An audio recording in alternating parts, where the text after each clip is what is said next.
आजच्या या सभेचे प्रमुख मार्गदर्शक महाराष्ट्राचे सहकार मंत्री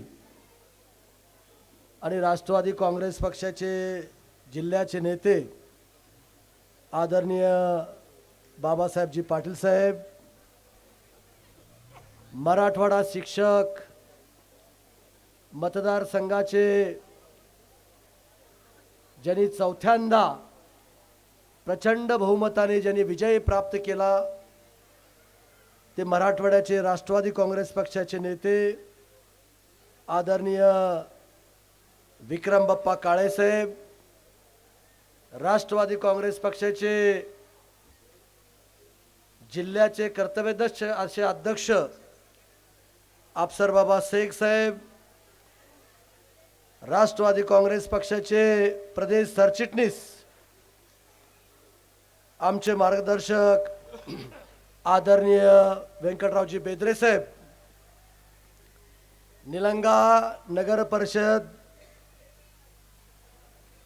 निवडणुकीचे प्रभारी आणि प्रदेश सरचिटणीस आमचे मित्र बबनरावजी भोसले साहेब, प्रदेश सचिव इब्राहिम सय्यदजी, माझे मित्र सातत्याने मला मदत करणारे कार्यकारी अध्यक्ष अंकुशरावजी नाडे साहेब, सुरेखाताई पाटील, संगीताताई कदम, ताज शेख, आयाजी काजी, हरिदासजी साळुंके, माझे मित्र राष्ट्रवादी काँग्रेस पक्षाचे देवणीचे अध्यक्ष अनिलरावजी इंगोले, युवकाचे प्रदेश सरचिटणीस गजानन बोपनीकरजी, राजकुमार जाधवजी, मेहताब आमचे शुरानपालचे मेहताबजी शेख, आणि ज्यांच्या प्रचारासाठी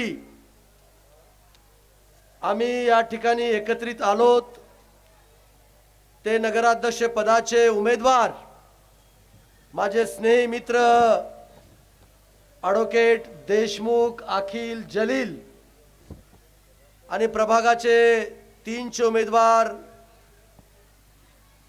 5चे उमेदवार, 6चे उमेदवार, 7चे उमेदवार, 10चे उमेदवार धम्मानंदजी काळे, 11चे उमेदवार, सर्व मान्यवर बंधू भगिनीनो,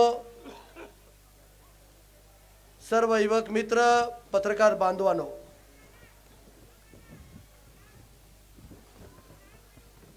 निलंगेकर खरोखर भाग्यवान आहेत, कारण आज निलंग्यामध्ये केवळ बाबासाहेब पाटील साहेब आलेले आहेत, तर ते एक विकासाचा वेग स्वतः या रूपाने प्रत्यक्षात त्या ठिकाणी आलेला आहे. आणि म्हणून महाराष्ट्रामध्ये एकच चर्चा असती की निर्णय क्षमता कोणाकडे, विकासाचा रोडमॅप कोणाकडे, तर त्याचं उत्तर एकच असतं, ते म्हणजे राष्ट्रवादी काँग्रेस पक्षाचे नेते माननीय अजितदादा पवार साहेब. आणि म्हणून मी सर्वप्रथम आमचे मित्र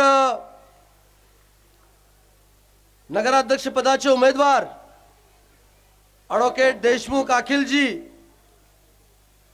आणि प्रभागातील 7 उमेदवार यांना आपण प्रचंड बहुमताने विजयी करावं असं नम्र आव्हान, नम्र विनंती या ठिकाणी मी आपण टाळ्याच्या गजरामध्ये या ठिकाणी आपण त्या ठिकाणी करूया. मित्रांनो, राष्ट्रवादी काँग्रेस पक्ष हा शिव शाहू फुले आंबेडकरांच्या आणि यशवंतराव चव्हाणांच्या विचारावर हा पक्ष चालणारा पक्ष आहे. सर्व जाती धर्माच्या लोकांना न्याय देणारा पक्ष म्हणून या महाराष्ट्रामध्ये राष्ट्रवादी काँग्रेस पक्षाची त्या ठिकाणची ओळख आहे. आताच आमच्या अफसरभाई शेखनी त्यांनी मनोगत या ठिकाणी व्यक्त केलं, आणि त्या मनोगता व्यक्तमध्ये राष्ट्रवादी काँग्रेसची भूमिका त्यांनी त्या ठिकाणी विषद केली. आणि म्हणून हा पक्ष अतिशय तळागाळातल्या कार्यकर्त्याला न्याय देण्याचं काम त्या ठिकाणी करत असतं. आज तुम्ही बघत असाल आमच्या ॲडव्होकेट देशमुख अखिल जलील यांनी प्रास्ताविकामध्ये मी नगराध्यक्ष पदाचा उमेदवार म्हणून का उभा आहे हे अतिशय सविस्तरपणे त्या ठिकाणी सांगितलं की मला या भागाचा विकास करायचा आहे, मला या भागामध्ये ह्या निलंग्याला पुढे घेऊन जायचंय असं त्यांनी प्रामाणिकपणे त्या ठिकाणी सांगितलं. आणि त्यांनी अतिशय हृदयाला स्पर्श करणारं एक वाक्य त्या ठिकाणी बोलले की मला तर आईवडील नाहीत, ही निलंग्याची जनताच माझी त्या ठिकाणची आईवडील आहे आणि ही जनता मला प्रचंड मताने त्या ठिकाणी निवडून देईल हा विश्वास सुद्धा त्यांनी त्या ठिकाणी व्यक्त केलेला आहे. मला या सभेच्या निमित्तानं आवर्जून इथं माझे पत्रकार बांधव आहेत, आवर्जून मला या ठिकाणी सांगायचंय की हा पक्ष कार्यकर्त्याला न्याय देणारा हा पक्ष आहे.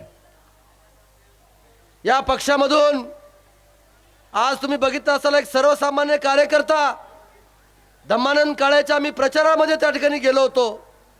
पक्ष स्थापनेपासून हा पक्षामध्ये प्रामाणिकपणे त्या ठिकाणी काम करतो, त्यांना त्या ठिकाणी उमेदवारी दिली. जे 7 लोक होते ते त्यांना त्या ठिकाणी उमेदवारी दिली आणि ॲडव्होकेट अखिल जलील देशमुख यांना सुद्धा एक कार्यकर्त्यामधूनच त्यांना उमेदवारी त्या ठिकाणी दिली. मित्रांनो, मी सुद्धा एक कार्यकर्ता होतो. मला सुद्धा राष्ट्रवादी काँग्रेस पक्षाने एक वेळेस नाही, 2 वेळेस नाही, 3 वेळेस विधानसभेची उमेदवारी त्या ठिकाणी दिली आणि 2दा आमदार करण्याचं काम एका सर्वसामान्य कार्यकर्त्याला माननीय अजितदादा पवार साहेब आणि राष्ट्रवादी काँग्रेस पक्षाने त्या ठिकाणी केलेलं आहे. आणि म्हणून हे राष्ट्रवादी काँग्रेस पक्ष सर्वसामान्य कार्यकर्त्याला न्याय देणारा पक्ष म्हणून या महाराष्ट्रामध्ये त्यांची त्या ठिकाणची ओळख आहे. आज माझ्या उदगीरमध्ये मी जाणीवपूर्वक तुम्हाला सांगू इच्छितो अखिल भाई, 11 मुस्लिम उमेदवार मी महायुतीमध्ये मी त्या ठिकाणी दिलेले आहेत. 11 मागासवर्गाची तेवढेच उमेदवार आहेत आणि इतर जातीतल्या सुद्धा न्याय देण्याचं काम मी त्या ठिकाणी केलेलं आहे. आणि म्हणून येणाऱ्या 20 तारखेला ॲडव्होकेट देशमुख अखिल जलील आणि प्रभागातले सर्व उमेदवारांना त्यांचं चिन्ह आहे घड्याळ, यांना प्रचंड बहुमतानं आपण विजय करावं असं नम्र आव्हान या ठिकाणी मी करतो. आणि परवाच दादानं परवा एका कार्यक्रमामध्ये जाहीर केलं, इथं मोठ्या प्रमाणावर माझ्या लाडक्या बहिणी त्या ठिकाणी बसल्यात, कारण माझ्या लाडक्या बहिणीचा सन्मान झाला पाहिजे आणि म्हणून त्या सन्मानाला लाडकी बहीण योजना आम्ही त्या ठिकाणी आणली आणि 1500 रुपये माझ्या लाडक्या बहिणीच्या खात्यामध्ये डायरेक्ट त्या ठिकाणी येत आहेत. परत एकदा नगरपालिकेची निवडणूक झाल्यानंतर, जिल्हा परिषदेची निवडणूक झाल्यानंतर हे सरकार तुम्हाला 2100 रुपये दिल्याशिवाय राहणार नाही हाही विश्वास या कार्यक्रमाच्या या सभेच्या निमित्तानं या ठिकाणी देतो. आणि या कार्यक्रमाला आपण मला बोलवलात, सन्मान दिलात, आपण माझे 4 शब्द ऐकून घेतलात, त्याबद्दल मी तुमचे मनपूर्वक या ठिकाणी आभार व्यक्त करतो आणि थांबतो. जय हिंद, जय महाराष्ट्र, जय भीम.